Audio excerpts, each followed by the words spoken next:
आपने problem of evil के ताल्लुक से सवाल किया और बार बार आप एक लफ्ज रिपीट कर रहे हैं कि ओमनीपोटेंट गॉड है, ऑल पावरफुल गॉड है। यही तो दरअसल समझना है कि गॉड का कॉन्सेप्ट क्या है। प्रॉब्लम ऑफ इविल जो है, प्रॉब्लम ऑफ इविल दर हकीकत दो असम्पशंस पर कायम है।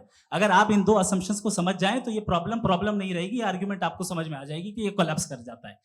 पॉइंट नंबर 1, यानी जो आपका सबसे पहला फॉल्स असम्पशन है कि गॉड मर्सीफुल है, ओमनीपोटेंट है, दुनिया में जुल्म हो रहा है।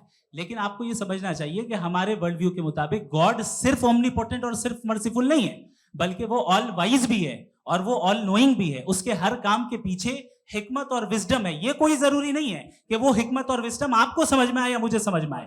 अगर आप जो समझ रहे हैं उसके मुताबिक आप फैसला कर रहे हैं, ये लिमिटेड पर्सपेक्टिव से आर्गुमेंट है। और इस चीज को हम अपनी दुनिया में, अपने लाइफ में, डेली लाइफ में इस प्रिंसिपल को एक्सेप्ट करते हैं। हम जब किसी डॉक्टर के पास जाते हैं, डॉक्टर के पास जाकर वो अगर उसने हमें कोई दवाई दी है तो हम ये तो नहीं कहते कि जब तक आपके पास जितना नॉलेज और जितना विजडम नहीं है, आपने क्यों ये दवाई दी है, तब तक हम इस चीज को एक्सेप्ट नहीं करेंगे। नहीं कहते, हम उसकी अथॉरिटी को तस्लीम करते हैं। क्यों? क्योंकि उसकी हम जानते हैं कि वो नॉलेजेबल है, वो विजडम वाला है, हमसे ज्यादा नॉलेज और हमसे ज्यादा विजडम है। बताएं सर। नहीं, डॉक्टर में और खुदा में बड़ा डिफरेंस है। डॉक्टर पढ़ा लिखा होता है, एक तो मैं उसकी बात सुनूंगा। दो ये नहीं कुछ जवाब तो ये भी नहीं है। सर प्लीज, आप अगर सब ऑडियंस से बोलने लगेंगे तो फिर मतलब नहीं सिविलाइज्ड बहस का। मतलब आप ये कहें कि क्योंकि आप डॉक्टर पे बिलीव करते हैं इसलिए खुदा पे बिलीव कीजिए, क्या ये मिसाल आपको समझाने के लिए आर्गुमेंट है, इस पे आपको एतराज नहीं है।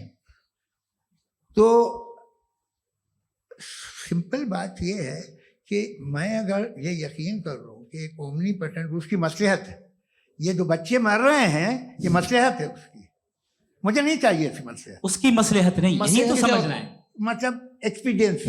अच्छा, इस आपने अभी मेरी बात पूरी सुनी नहीं। मैंने कहा आपका पूरा आर्ग्यूमेंट दो फॉल्स असम्पशंस पर है। एक फॉल्स असम्पशन मैंने बता दिया, दूसरा फॉल्स असम्पशन ये है कि इस दुनिया में इविल के होने का कोई गुड रीजन नहीं है, जबकि हमारे पास बाज रीजंस मौजूद हैं, हमारे पास बाज वजूहात मौजूद हैं। अगर इस दुनिया में इविल ना हो तो आप गुड को डिफाइन कैसे करेंगे? अगर जुल्म ना हो आप इंसाफ को समझेंगे कैसे? अगर तारीकी ना हो तो आप लाइट को समझेंगे कैसे? बहुत अच्छे। अभी और सुन लें, अभी और बाकी है। ये तो बात बहुत पसंद आई साहब मुझे कि जब तक रेप ना हो तब तक औरतों की इज्जत का ख्याल आपने मेरा जवाब पूरा सुना ही नहीं। जब तक के बच्चों का कत्ल ना किया जाए तब तक आपको बच्चों की मासूमियत की इज्जत। आपने पूरा जवाब सुना ही नहीं। क्या बात है।